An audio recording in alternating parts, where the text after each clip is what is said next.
Hey, guys. Hey, Chad. Just curious and have a question for you before we start the show today. If you ever bought cards on Instagram and paid the person and then never sent you the cards, Yep, I'd be would pissed. you call them out on the podcast? Yep, and Yeah.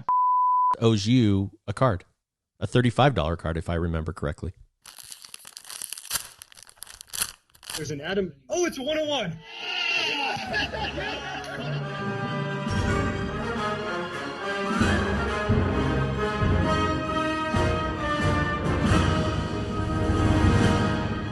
Hello, everyone, and welcome to Back to the Future podcast. I'm your host, Ricky, a.k.a. Mr. eBay.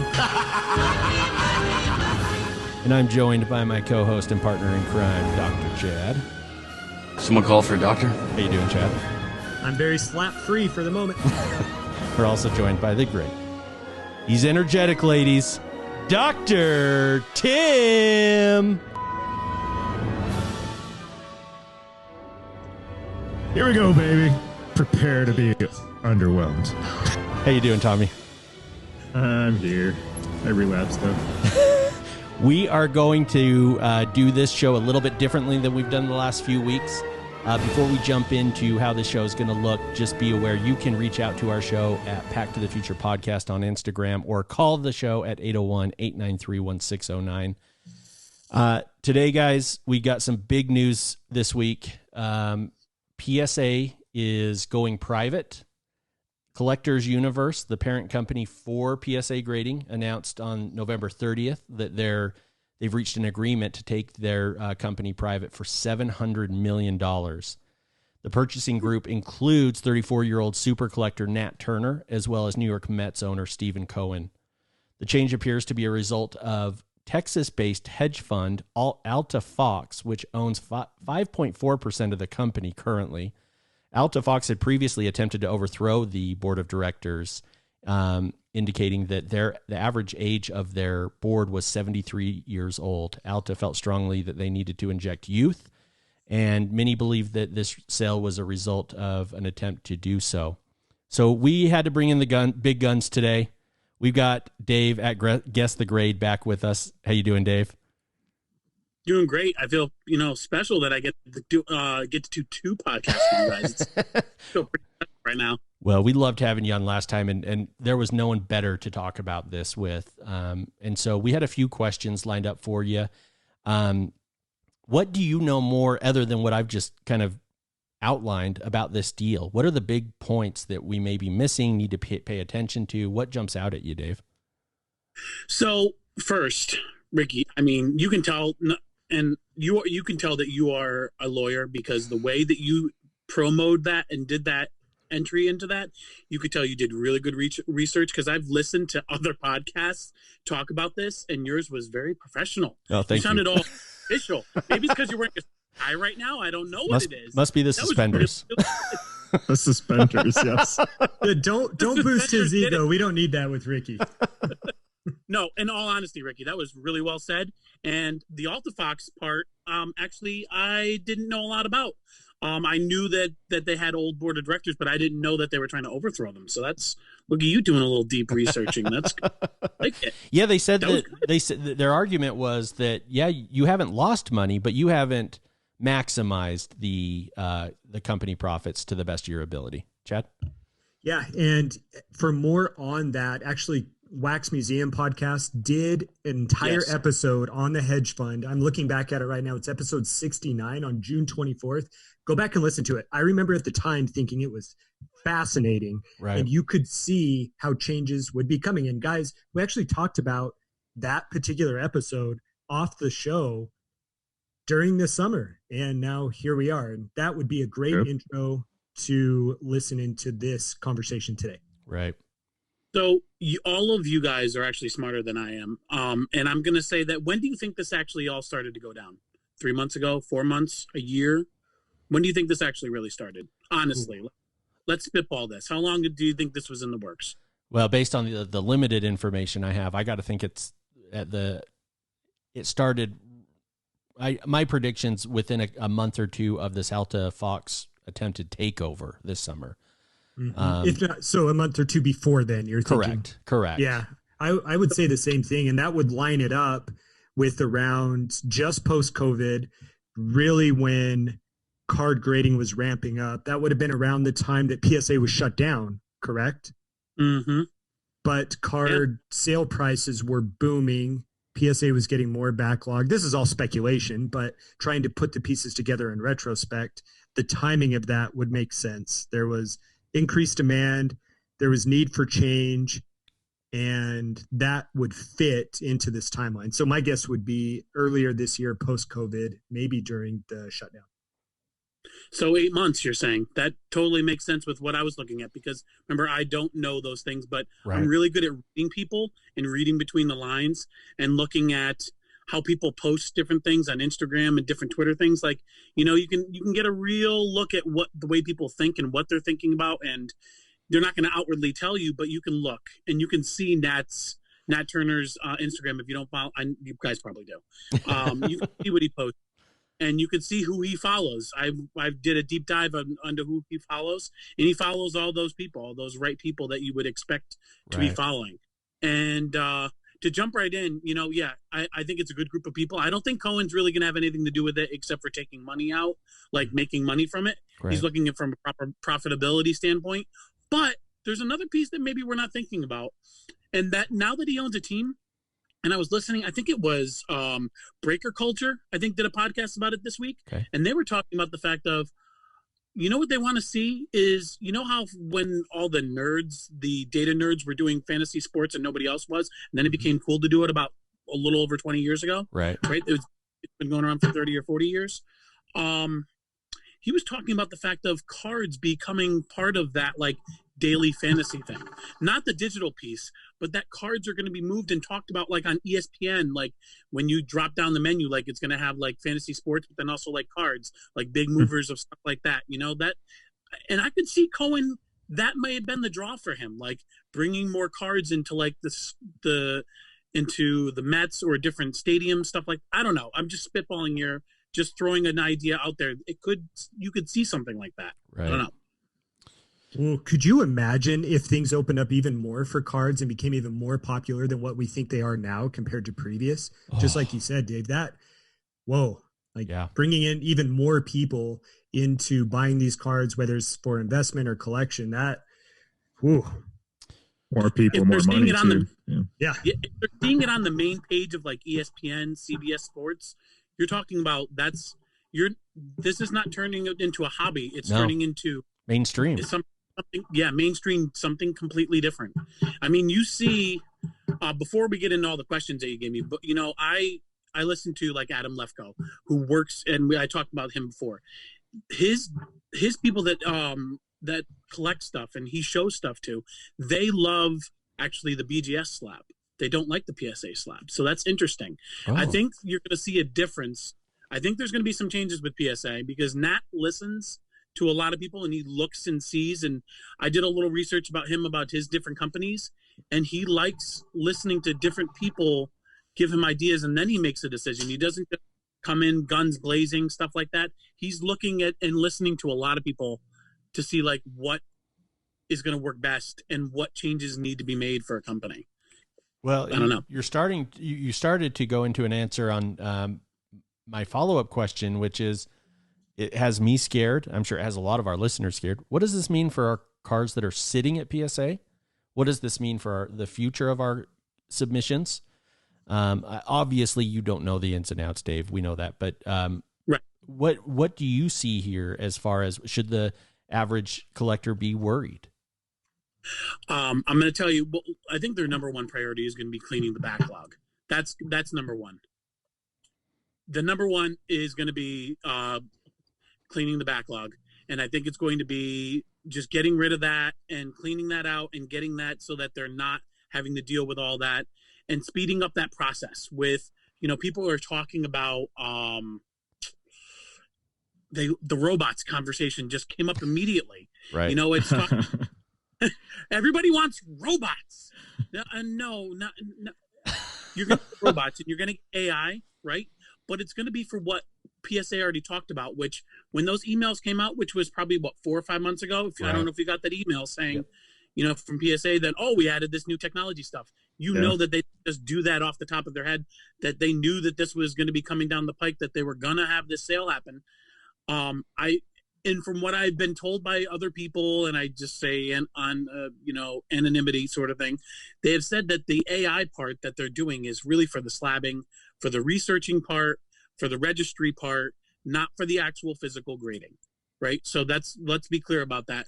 It's not about the physical grading yet. Right. I think future 5 to 10 years, the modern cards, because the modern cards are very easy for them to grade because there's not a lot of imperfections except for obviously with mosaic and with the glossy finish, but that can be worked on and done easier. I think you're going to see definitely with the modern in 5 to 10 years, it's going to be you might see a robot with it, but the final piece has to be a person. I'm sorry, but I don't make a ton of money, but if I did, I don't want a robot making the final decision on my card. Right. I just don't.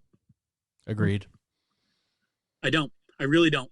And I think one of the other podcasts brought it up. It was either Culture or Heroes for Sale. You don't. I got to think about what I have to remember because I just forgot what they were going to say. You don't want to have a robot doing that last piece.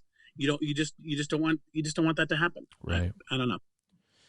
Ricky, as a follow-up to what you said, this was the last question that we just added today, Dave, and that would be on the same line with Joe Orlando staying on as president and CEO.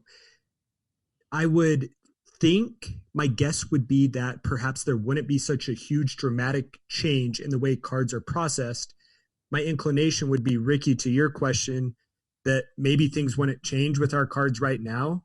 Right. Dave, do you feel the same way, or do you think that that's a stretch?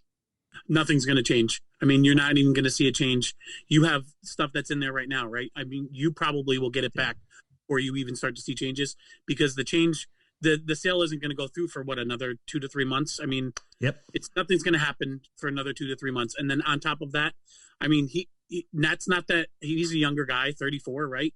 I just, from what he says and how he does things, he's very meticulous. I think he's going to go in and watch a lot of what's going on and see, and he probably already has, and we haven't known that. Right. But I think he's going to go start looking and seeing what works well and what doesn't work well. And one thing I'm going to tell you that doesn't work well, that I think that they're going to get rid of, is probably their coins. I'm not a big coin collector, but I know people that are asked a lot of them, do you use PSA points? They don't. No. Yeah, you use NGC. I mean, that's where I sent some of my coins. I mean, there's just no need for anybody else right now. So. Wait, did you three know that he was a coin collector? No, and I'm going to destroy him in the next segment for it. Do I get to stay on for that segment? Of course, if you want to stay on, we can keep you on. I want this destroyed. But you're right, Tim. You're absolutely right. Nobody uses PSA. It's got to go. I'm going to say another one, and people aren't going to like it. The pictures, the type photos. I don't see that working long term for them. The autographs, great, and the grading, great. Right. And there's probably some other things that they could be doing. I don't see that the coins are going to last long term for them, and he probably will X that out. And you brought up, Chad, you brought up Joe Orlando. It's stupid to get rid of a C if they follow each other, right? It's stupid for them to get rid of him immediately because he needs to talk to Joe and see how he's doing things. But there might be an exit plan for Joe anyway. Do you know what I'm saying? Like he stays on for a little while. Yeah. Helps them out, kind of leads them, and then, Nat pick somebody else. Because obviously Nat's not going to run things. Right. But he wants to make sure that things are done better because he's been on the outside looking in saying, I see this being done and this looks wrong. It's everything we talked about. Like, why do you have to ask me, a school teacher that used to do this sort of thing, why do you have to ask me why this 10 looks like this and this 10 looks like that? Right. Well, I think he's going to try to make that more clear for people, right? I think maybe that's where you see the robot piece, right? You're going to see less Gem 10s. That I actually heard from multiple people, and if a couple podcasts were actually talking about that too. And I laughed because I was immediately thinking that you're going to see a lot. If you got to be careful what you wish for. Right. If you ask for robots, you're going to see a lot less Gem 10s, and you better get all your 10s in now because once those things change, you're not going to see them as much. I'm just saying. And Nat loves numbers 1 through 10. He's not about everybody has a 10. Well, He's about eye appeal, you know? And it's clear. It seems apparent to me that with this sale, they are trying to legitimize this business and bring its reputation up from what it is. And right now, I think it's considered by any collector, whether you prefer PSA or not. I think everyone would agree BGS does a better job with their slabs, and their subgrading. You go to PSA to get the easy 10s. My question, you kind of touched on it with the machines. Do you think that we're going to see fewer 10s so that they can increase their reputation as a grading company? If the robots come in, you're going to see less 10s. Yeah. I was shaking my head before, and then I had to remember from our last show. You can't shake your head. You have to actually say something. Less 10. It's just the nature of the beast right there. And especially if the robots are doing what I say they're going to do, and they're going to work with modern first, I just don't see. Oh, that's what I wanted to say before. Older guys like Donald Spence, you probably know his collection. Like Don Spence is the #1 PSA registry guy. You look on all the PSA registries, he's the #1 for all the major sets out there. There's no way in heck he's going to want a robot grading his cards. Right. He has no way. That man has a reputation, a very large reputation, very, sought after reputation. He's not going to want vintage stuff. And it's just a lot of the younger kids don't understand when I try to say, you can't have a vintage card being looked at by a robot. I'm sorry. Right, if they don't understand it, I can talk to you in person. It's kind of hard through like a message sort of thing, but they just don't understand why older cards just can't go through it. They just don't get it. And I can't, just tell them through text. It's almost, I got to talk to them. Right. How much do you think, so you mentioned that Nat Turner is a pretty meticulous guy. He's probably going to take a fairly reasonable approach into this, but how much do you think he was motivated by the ineptitude during the last 6 months? Like, he has the money. He's like, screw this. I'm taking this over. I mean, maybe not in those words, but, Yeah. So he has, it's interesting. I look at some of his comments and stuff like that. He comments when he posts a picture and stuff like that of whatever. And, he asks a lot of questions. And that shows me that he wants to learn. So I think that that's really where what he's been doing for the past 8 months is doing a lot of learning. Like, he has the money to buy what he likes and he knows what he likes, but people will post something like, oh, I had that set and I sold it through Heritage. He's like, well, why'd you use Heritage? Right. He's learning. Why do you choose who you choose? So he's getting into the inner workings of the way someone thinks, right? He's why do you not go to this company? Why do you go to this one instead? Like, he knows it because he knows what he likes, right? But he's probably pulling other people to see what do they like, because that's the whole point of buying into a company. He doesn't buy and become an angel investor into LifeLock and other different companies if he doesn't know what people want, right? I mean, why would he? Right. I don't know the percentage, and we won't know for a while how much he put in versus Steve, but it has to be enough that he's probably going to start working for PSA in some sort of way. And you know what? You might, and I think it might be, might see commercials. Think about this. Ricky, Chad, Tim, commercials for PSA. Right. Your card, you might see him at the stadium. And shortly after COVID hit, there was a commercial I saw while working in my office, and it was an eBay commercial, and it was a guy opening a box with a card in it. And I have never been able to find it since. I have never seen it since, and I'm just, it's killing me. But that would be so cool to see PSA actually running commercials. Yeah. Brand awareness, yeah. Oh, you know what I also wanted to talk to you guys about? I was actually noticing there's been 10 stores that have opened up. 10. I just happened to look. 10 stores that opened up around PSA's facilities, and they're now but their businesses just doing drop-offs to PSA. Really? And making a killing off of it. Yes. I'll send you a couple of their Instagram accounts later. Oh, bulk submitters. Bulk submitters, but they're opening physical stores. So they're opening physical stores around. Which is what Blowout Cards Forum did before they got in trouble. If I recall, I think they had a physical store. Close to PSA?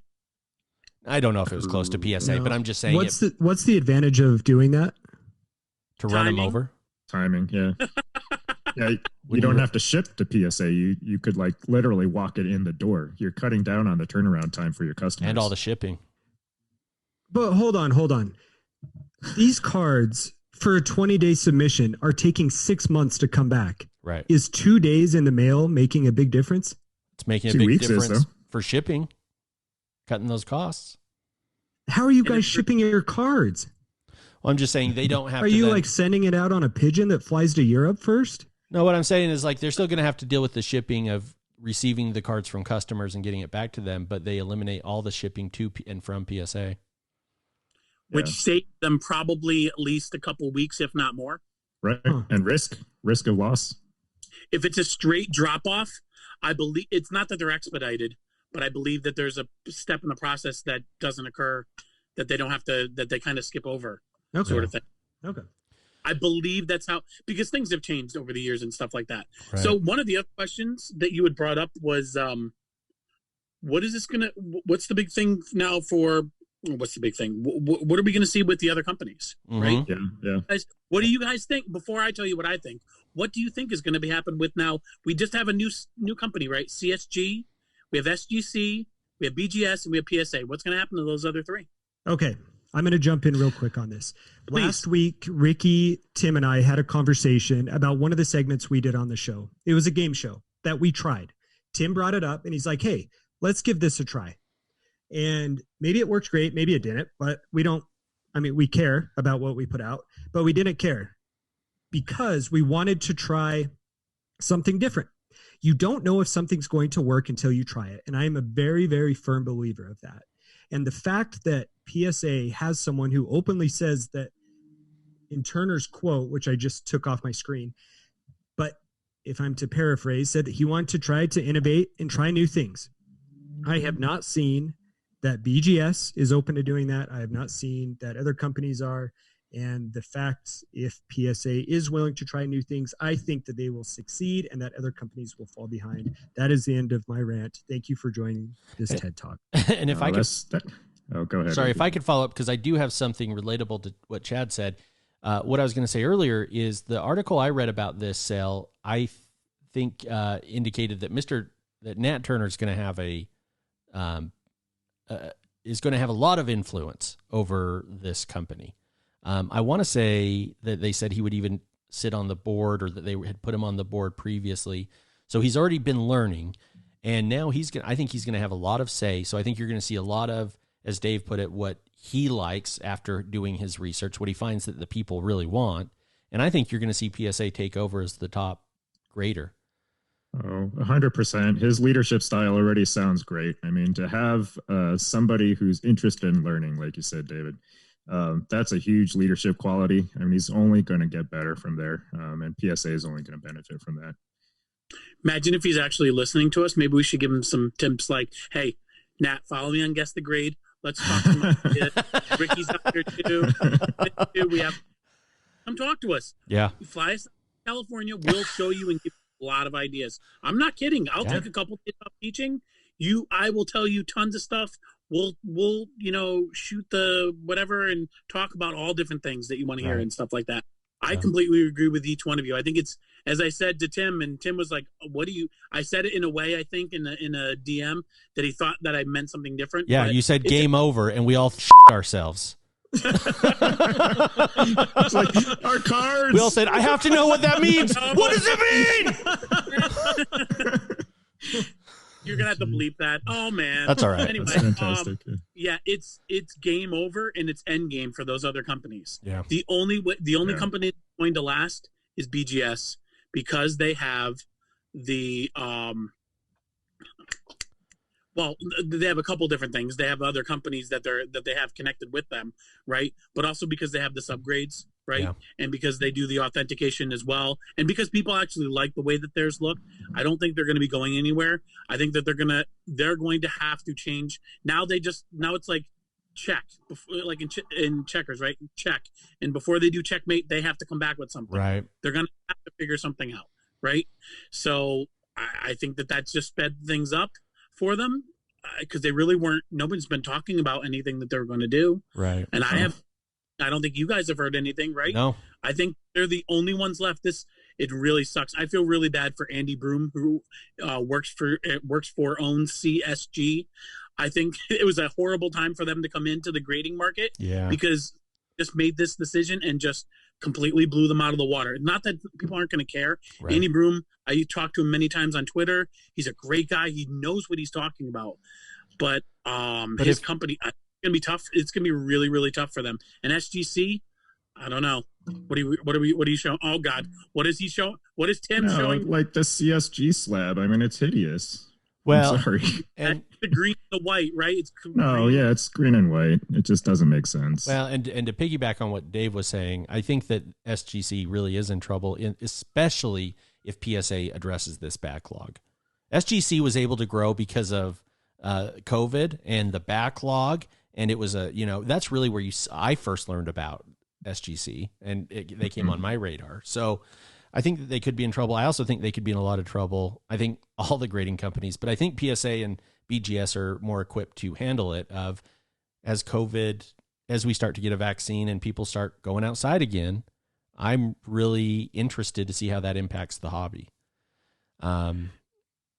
Ricky, can I ask you a question? Yeah. Since you are a lawyer and you know lawyer things and other doctors, when you move from a public to a private company, right? What do you see as some of the qualities or changes that you would see in some of those companies that end up going from public to private? Well, and this is a little bit outside my wheelhouse, but just speculating, I would think you're going to see more decision-making, quicker decision-making, I think on the flip side, you might see more aggression towards profits. So you may see a little bit of a higher price. But I also think that the biggest change that I'm aware of is that you're able to make decisions much faster and move on them much quicker. Do you guys agree, Chad, Tim? Yeah. I don't know enough, honestly, about it to speculate.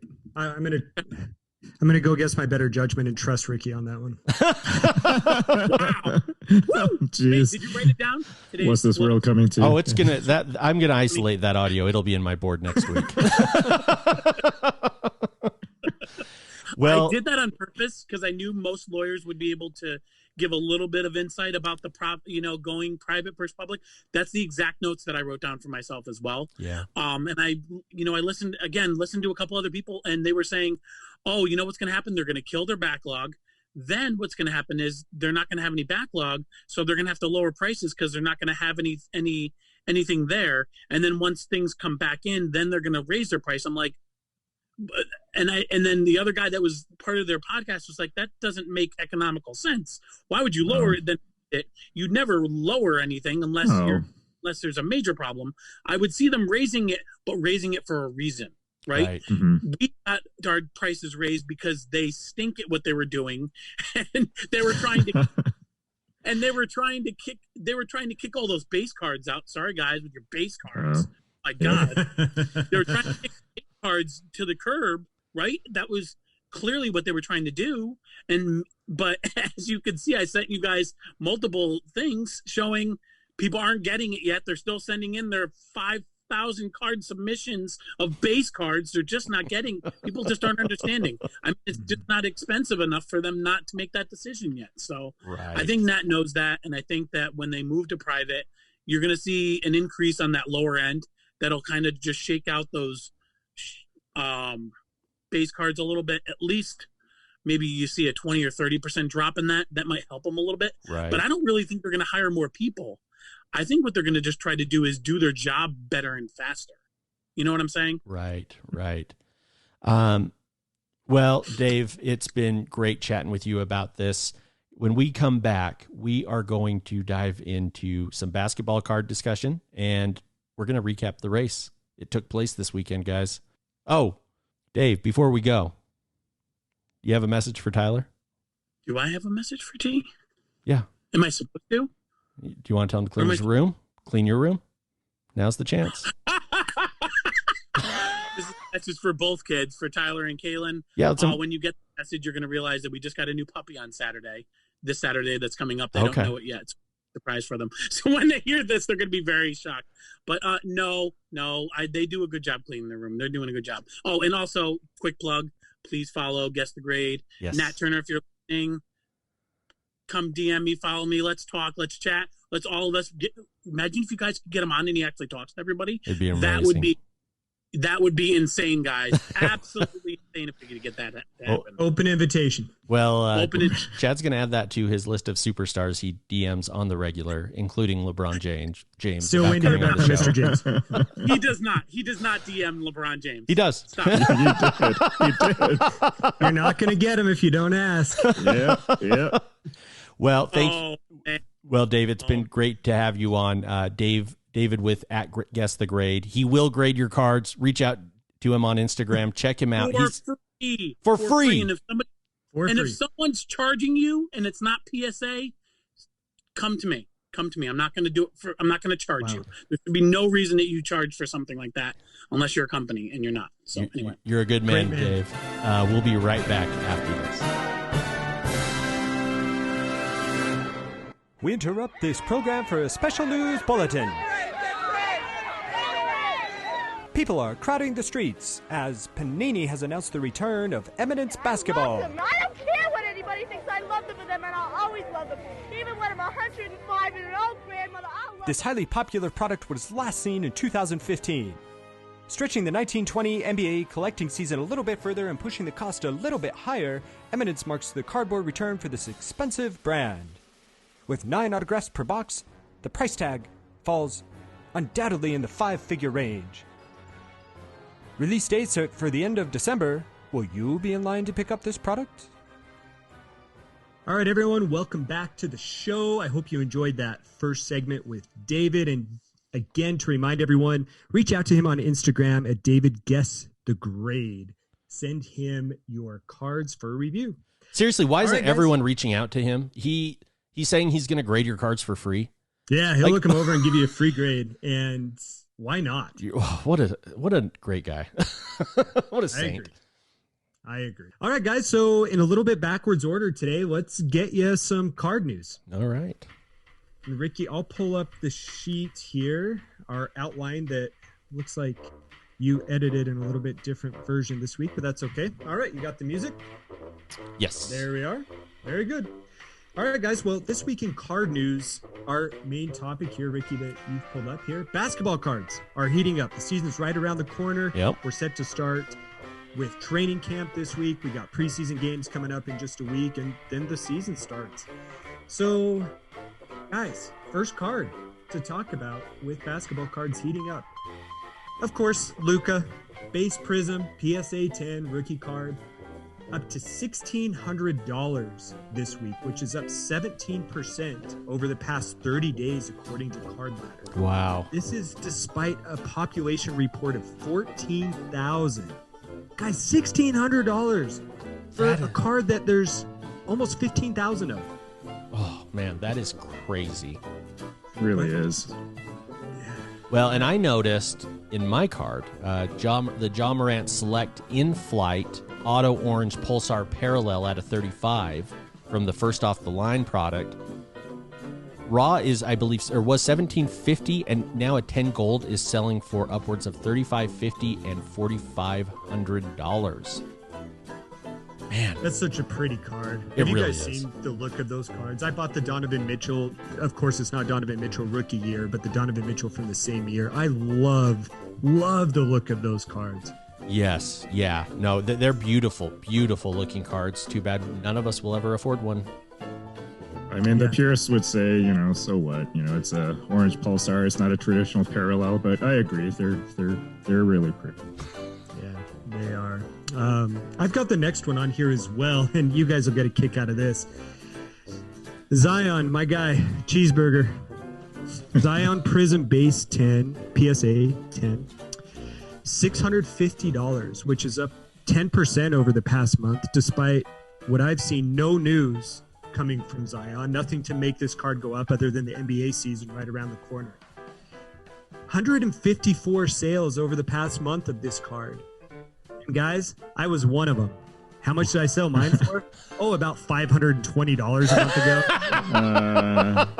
Yeah, there you go. That's how it's Applaud done. myself, and you That's are how it's welcome. done. Yep. You- Yep. Wait. So how much did you sell the one at the end of the last season for?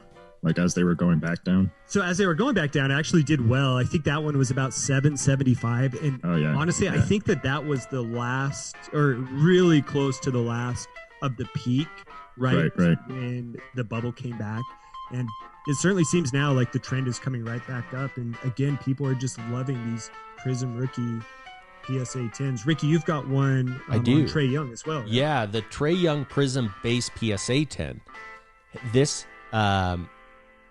has to be manipulated up in the past month. It has 200 cells. I'm smelling some of Chad's and Tim's dark web conspiracies. No, there's something fishy about that, and I was talking about it with one of my much smarter hobby friends. So let me just read our conversation on Facebook Messenger. So he starts off saying, right, I mean, basketball is just crazy to me right now. There's too much market manipulation going on with the quote-unquote cooking and quote-unquote hopping and pumping, etc.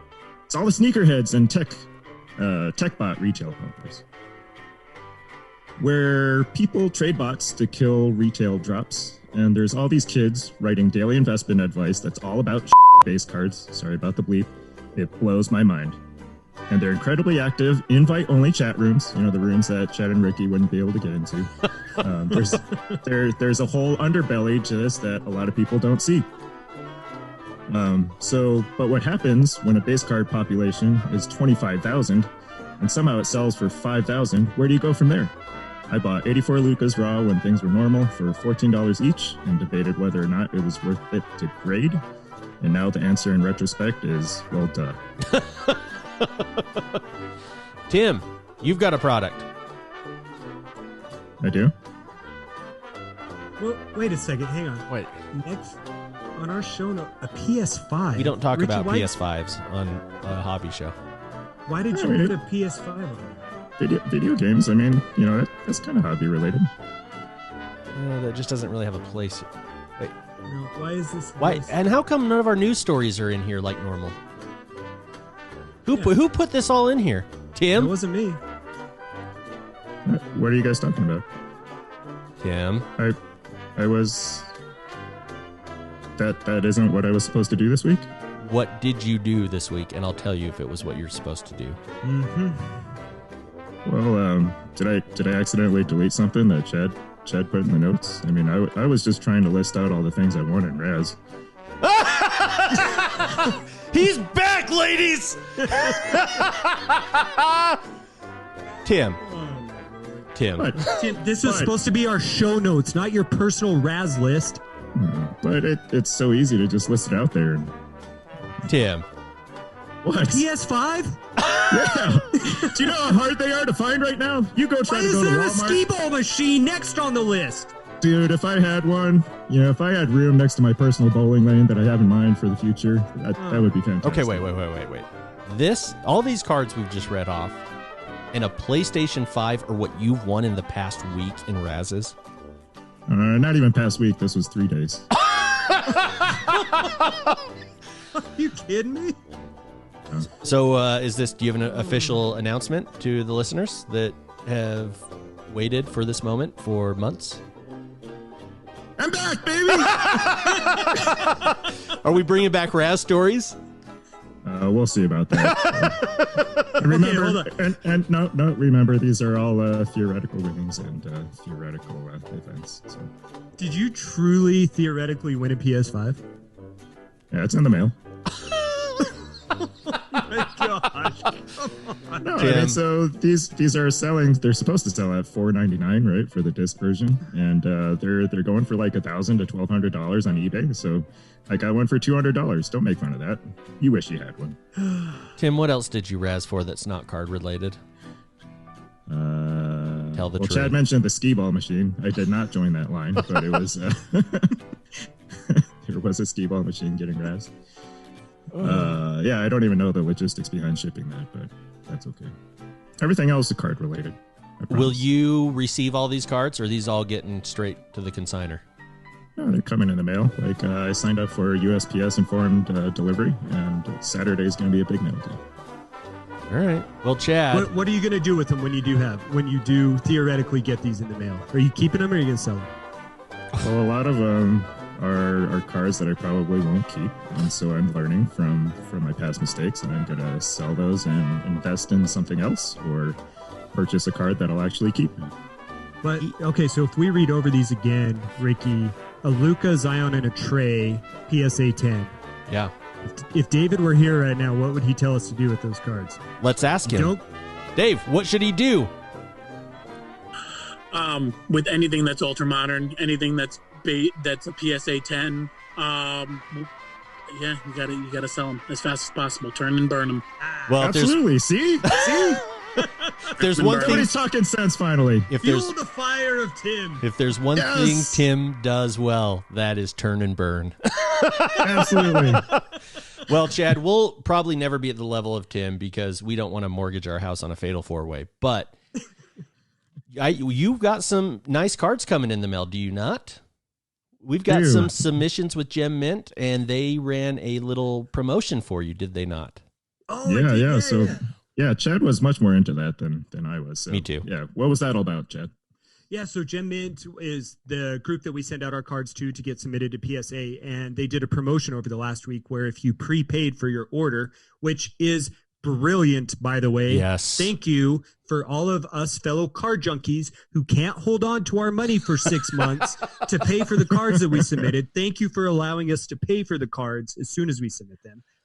But yeah, for everyone who paid, got their name entered into a drawing to get your submission paid for. In full. Tim, in full. Tim, you might be able to win all these Razzes here, but out of 140 people, I came in second to dead last. Chad was so excited. You could just That sense takes it. talent. He texted us within 30 seconds of Gem Mint posting this offer. Guys, I'm going to get my whole submission paid for. And check this out. He pays for the most expensive submission you have. I'm going to be rich. I was going to show you guys. Yeah. And then So how much was that, Chad? How much would that theoretical payoff have been? Well, I think my sub was $400. I think for the one that I paid for. That's not nothing. No, it wouldn't have been. But And then I as soon saw as he the lost, most as soon as he came dead to second to last, I get the text. Hey, Ricky, you owe me half of that submission money. Oh, yeah. I was out $400. I didn't expect to have to pay that for another 6 months. It's Christmas time. Okay, well, Good guys, stuff. when we come back, it's time we have the race, the Woo Slap Race 2020, and we've got the audio, and we're going to recap that when we're back right after this. You just heard it, ladies and gentlemen. PSA is going private, and now is the time to get your cards ready for grading. Not sure which of your cards to grade? Check out our friend David on Instagram at Guess the Grade. David and his son T post awesome hobby-related content. More importantly, he will grade your cards for free. Now, you can stop submitting junk-based cards like a Hobby Rube and get the most of your grading investment. All by just going to Instagram.com and following at GuessTheGrade. See you over there. All right, everyone, welcome back to Pack to the Future podcast. You can check out our website, packtothefuture.podbean.com. You can also check out our YouTube channel if you search Pack to the Future podcast on youtube.com. Chad, I got something for you. I'm excited. Can't wait to see this. Money in the bank briefcase. Okay. What's inside, Ricky? Well, and we're going to get to that briefcase and what's inside after we recap this race. I cut 8 pieces of audio for us that I think sufficiently surround this race. This race, the audio, well done, Tim. My wife was your co-host, and she was nervous as can be, and you did a great job with her. And Really? and keeping She's things much more talkative than I am. if you went back and listened, she wasn't. So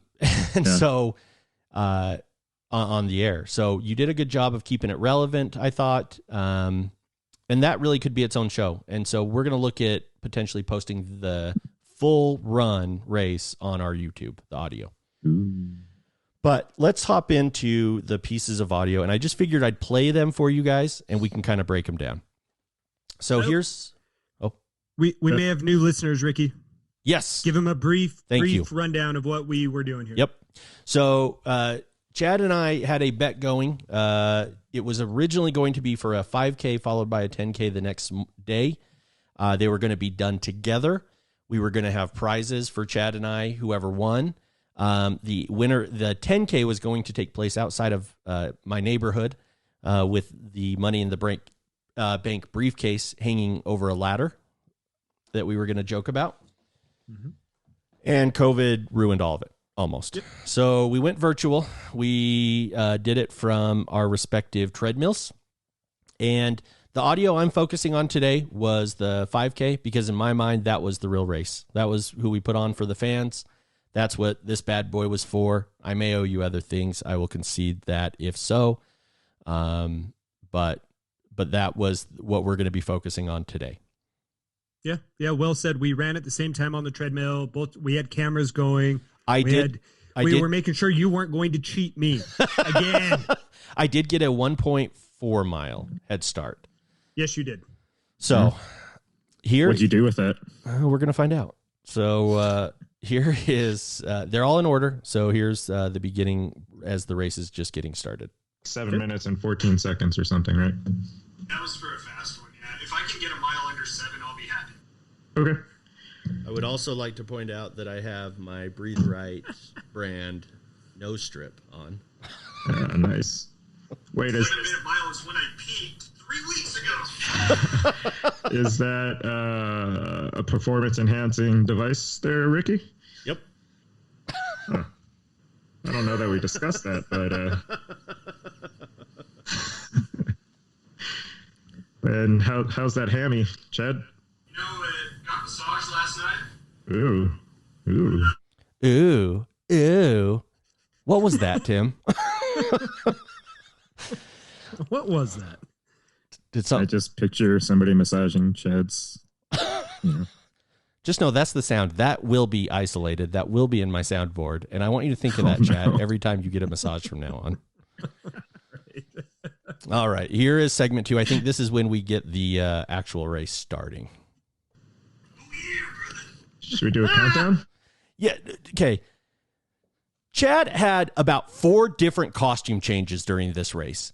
I'm trying to run. I'm in a run. And it took you an hour to run the first 1.4 miles. What do you expect? And I look over, and this is the response you're going to hear when I see Chad dressed head to toe as Macho Man Randy Savage. Should we do a countdown?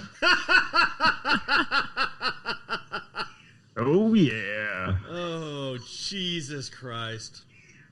That's the spirit. All right, I feel like we need a countdown. Wish upon your wildest dreams. Go to sleep on a sky filled of clouds and Disney dream moments. 3, 2, 1. Let's get ready to rumble. And now I'm at the point. Oh, we got Boston Steve here. We got Boston Steve. And now I'm in the crowd. You're not taking breaks off the treadmill. Oh, you think I'm going to be able to with my wife here? The freaking house Nazi? That's true. We've got, instead of a balloon lady, we've actually got a side judge. So. All right, we're starting out at a nice, easy 4.5. 4.5 mile pace? Or yep, get the rockets just warmed up, get them thawed out for the halfway point. Sounds good. So 4.5 miles per hour? No, 4.5 on the treadmill. Okay. Got it. 4.5 miles per hour. Which is miles per hour. There's flames. Back to the Future. Right. I'm just thawing the rockets. Okay, a couple things to point out for those listening. We're back live. We're back live. For those listening at home, go hit rewind about 30 seconds and count how many steps it took me before I was breathing hard. I think 2. Secondly, I want to point out my wife is terrible at math and hates me. She loves you, and you're lucky to have her. I am. Yeah. All right. Here's the next. What was that? She doesn't order you Uber, though. She doesn't order me Uber. no Don't Uber worry. We Eats, got a phone call about that. Okay, so here's segment 3, and they do get much shorter. So what actually motivates Ricky to run? Anything? That is a damn good question. Although I will say that once he does decide he's running, like, he'll do it in the rain and the snow. He'll kick my ass when he actually, like, decides to. But 0.99. I have yet to figure out what flips that switch. I can tell you the 98 million things that don't. Oh, I'm a lucky guy. Nothing but support there, brother. God. Luckily, I couldn't hear a lot of this. Okay, let's go to the next sound bit. 1.4. Go, go, go. 1.4. And they're off. We have officially begun the actual race part of it. Ricky's handicap is now gone. Now it is a legit race to 3.11 miles. And it looks like we have definitely... We're at 7, Chad. What you got? Oh. I got 7. 7 what, Ricky? You're going to need Cheeseburgers? 14 to beat me. Pizza bites? He's at 7.0 on the treadmill. What does that translate to, babe? It should be telling you at the 7 miles top. an hour. Yeah. I think. I mean, you're pushing that to like an 8.5 minute mile. 8.5 minute mile. Let's do some research. It's a little fuzzy on the math again. 8.6 minute mile. That's pretty fast for Ricky. But he's slowed it back down to a walk. Maybe just saving up some energy. Okay, I'll point out again that I have so many things to comment on. Right please take the floor. Okay, first of all, Ricky, when you said 0.7 that you were yelling, what did that mean? Yeah, I'm did still you trying think to you were figure that only out. running 2.1 miles? If you started at 1.4 and you kept yelling 0.7? Yeah, I thought that. No, I think I was trying to say I'm going at a speed of 7. I'm going at a speed of 7. You're going to need 14 to catch me. Okay. So, has anyone else on this podcast ever been on a treadmill? Why is it so damn confusing to figure out what in the hell 7 means? You're thinking 7 miles, 7 minutes a mile. Like, it's 7 miles an hour. Well, that's what it is. As you know, Chad, you and I started to black out about this point, and it was clear. Got in my head. I started questioning what I knew to be fact. That 7.5 is, or 7 is a 7 miles per hour. Now, I will say this. When I started and you hit that button to go 7 miles an hour, I was worried. I was worried. Really? You didn't show it? I was worried because, you've been very mum right, and very hush-hush about what you've been doing for training or lack thereof. And I had no idea, but I did know that if you were going to be running 7 miles an hour, that I was in serious trouble. So I was quite worried about it. And if you recall from the first sound bit when I said that I was hoping to get a mile under 7 minutes, right?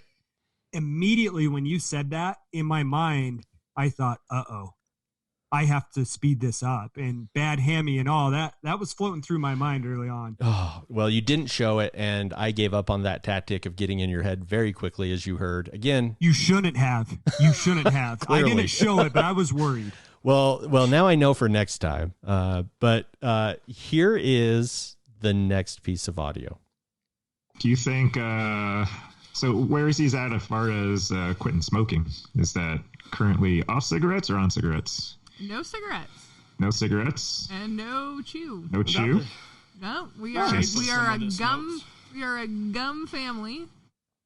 Chad, handle this. Tim, when's the last time you saw Ricky smoke a cigarette? Was that the... is your head that far up your ass that you honestly said that? Yeah, he saw me on the 22nd of never. Because I don't smoke cigarettes, have never smoked cigarettes. I'm a cigar guy. You have said things on this podcast during this episode when Ricky and I were not there as well that are so completely full of absolute garbage. We're going to have to wire your mouth shut anytime we're not there to correct you. And I just like revising history. That's all. Well, and I'd like to thank my loving wife once again for telling the audience that, no, he's a chewer. He was a chewer. Yes! But as you Tried heard, to help you on the first one, Ricky. I can't help you on the second one. As we heard, we are a gum family now. All right, let's hop into segment 6 of 8. Really does look like that. Meanwhile, I have not seen. True confession, this may or may not be the longest period of time we have been on the treadmill in the training sessions. Yeah, I kind of had a hunch. This could be the new wall. 2.4. We're at 2.4, and we're back to running. Okay, so 0.7 miles ish for Ricky there. What's the distance update there, Chaz? 2.1. It's now closed up. We are 0.3 apart. We are less than a half a mile apart at this point. Now, by this point, I had gotten so tired of hearing my wife and Tim just crap all over me. I didn't even hear this part live. I had turned up the music. I had shut everyone out. Yeah, you weren't listening at all at that point. You were in a zone. I want to point out for something, though, that every time I run, without fail at this house, not one time is my wife downstairs with me. So she wouldn't know if I'm licking it, touching it, running on it. Let's move on to the next one. So just as a prediction here, I've got random.org up, and it's Chad versus Ricky. We're going to randomize this and see what random.org feels like is going to be the winner. Got a dice roll of 9. So let's go through 9 clicks. Ricky on top, Chad on bottom. First, beginning the giveaway or the random. So round 2, Ricky. Round 3, Ricky. Round 4, still Ricky. Round 5, still Ricky on top. Round 6, Ricky. Interesting. Uh-oh, round 7, Chad. Round 8, Ricky is back on top. Final roll. Ooh, says Chad on the final roll. My fate was sealed.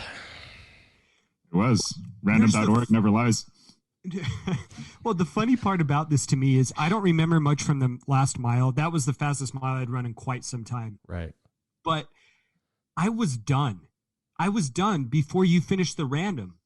And I had arms up, and I thought I remember saying I finished. And then, like, we do the random, and Tim's like, okay, it says Chad's going to win. And then finally, at some point, I'm like, yeah, I finished like a minute ago. And I'm like, can you guys still hear me or see me? Well, we couldn't hear you at all. Yeah. I'm really glad you said that, and we can go back to this sound bit in a minute, but that is a perfect segue for our final segment, the announcement of who won. But at least Chad's not running so fast that he has a chance to kind of stop at the 0.1 mile mark from finishing and just kind of wait for Ricky. So this will actually be interesting. Yeah, no. Definitely not going to be the sitting down and having a snack waiting for the other one. Yeah, no tortoise in the hair. No, not this time. Who won? We had a guy that we do a podcast with on a weekly basis. That's the closest piece of audio I have to who won that race. There's no more audio? No. That's the closest it came to announcing a winner. I may or may not have realized that the recording stopped. No, but Tim, the recording didn't stop. You host a show with us every week. You have to tell the listeners the whole point of the race was to announce a winner. Listen about this for months. For the last 5 months, they've had to hear about this. All right. My internet connection. So Chad did win. He beat me relatively handily, but I did finish. Yeah, he did. We're proud of you. Thank you. And so we do have this Money in the Bank briefcase. I'm going to open it up for you now, Chad. All right. Ooh. See if we can get the clicks in. And Ricky, I will say, doing this little contest, like to be a little sentimental here, you made me push myself harder than I have in quite some time. That was the fastest 5K I had ever run. Yeah, that was just to beat you. Well, no, and you got me running again, and that's really what this bet was about secretly. Yeah. was we were supposed to run this race in Florida together, and you were worried that I wasn't running much because I wasn't. And so you were motivating me, which you did. And I am still running more regularly than I have been in some time. So, all right, we've got the manila envelope in the Money in the Bake briefcase. I'm going to open that up. I don't know what's in here. We have a contract, and I'm going to read that. Ooh. Okay. The Pack to the Future Woo Slap Bet 2020. This contract hereby entitles the owner to 1 bare-chested audio and video recorded with slow motion technology Woo Slap to the loser of the Woo Slap Bet 2020. Now, for those of you that don't know, the Woo Slap came to fame by Mr. Ric Flair, where he would take the back of his hand and hit the other guy's chest as hard as he could, yelling, "Woo!" This document shall be exchanged for the opportunity to make your opponent cry within 365 days. We will amend that to the calendar year 2021. Okay. The opportunity to strip your opponent's skin off his chest may be transferred to another party at the discretion of the holder of this contract. There you go, friend. I appreciate it, buddy. And now seems like a perfect opportunity for all of our listeners out there. If you would like to audition to be the one to slap Ricky into oblivion, he's going to get a ringer. Upload a video of you working out, of you practicing. Put it on Instagram. Tag me. No. We'll get you to be the winner. And you know what? I have to pay for a plane ticket for Ricky to go to you. What? So that you can slap him. I am more than happy to do that. Oh, he's going to get a ringer, Tim. But it's going to wait. It's going to have to wait till the end of 2021 so that we can make Ricky sweat. No. This needs to happen at the National. I don't care where it happens, when it happens, if it's in the bathroom, in the middle of a booth. I don't care. This has to happen at the National. And we're not going to subject the listeners to this every week. And we appreciate everyone listening to this in this non-card talk. However, Ricky, I started the podcast today in complete darkness on our video. And I will do so every day until the slap happens, because one of these times I may show up at your front door and slap you myself. I'm not going to sleep well. But you're not going to know it. For another year. You're not going to know it. Yep, exactly. Oh.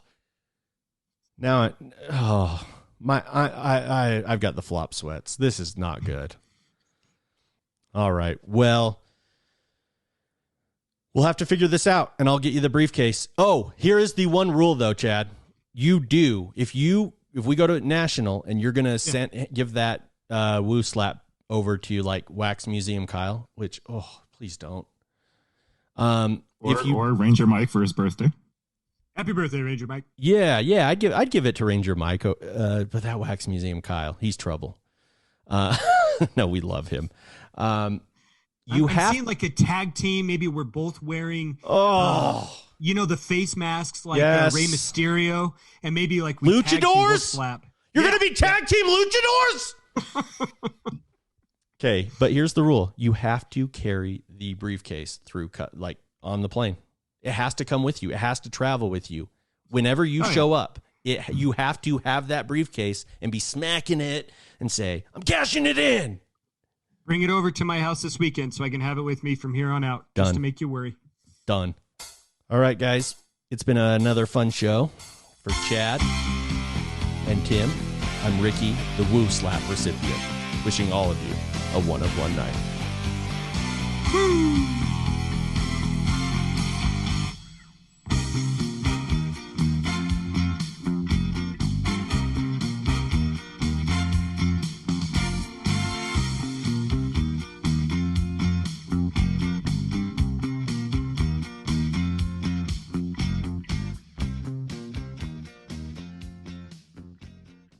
Okay, sorry. The answer to the question Dave, do you know? No, I don't do razzes. You don't do razzes, but you do know what they are, right?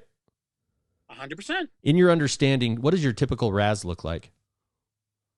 Someone's trying to get rid of their Luca that they can't sell for 1,000, so they try to do 10 spots at 100 or something like that. 10 spots, right? That 10 spots pretty standard, right? Yeah. Something like that. I'm not talking to you, right? Tim. Mute your microphone. Right, I'll mute. Dave. So and in those 10 spots, each one pays an equal share, right? So Yes. a little wild, but somewhat normal. Why don't you ask Tim? Tim, now why don't you unmute that big old mic of yours and tell Dave here the style of Raz's you enter. This is where children are won and lost. This is where kidneys are won and lost. I swear to God. Tell him the format. No, it's not all of them. Like the big. Tell him the cars are still 10 format. spotters. Yeah, no. So they were originally called golden showers. Because I know what a golden shower is. No, I know because the group's name was Gold Standard, right? So taking a golden shower, you're getting whatever, the worst of it. So This further confirms to me that you are behind card porn. No, so widely popular now is like these 4 spotters where the 4th place guy on the last roll pays for the whole card. The 1st place guy gets the card. So like you're just taking it up the butt for the whole price of the. He's doing fatal card, yeah. 4-way Raz is where last place has to pay for the entire card and first place gets the card. The other 2 are free. Tim, just because why don't you share with Dave? We've already covered this, but why don't you share with Dave how many times you came in 4th? In the last week?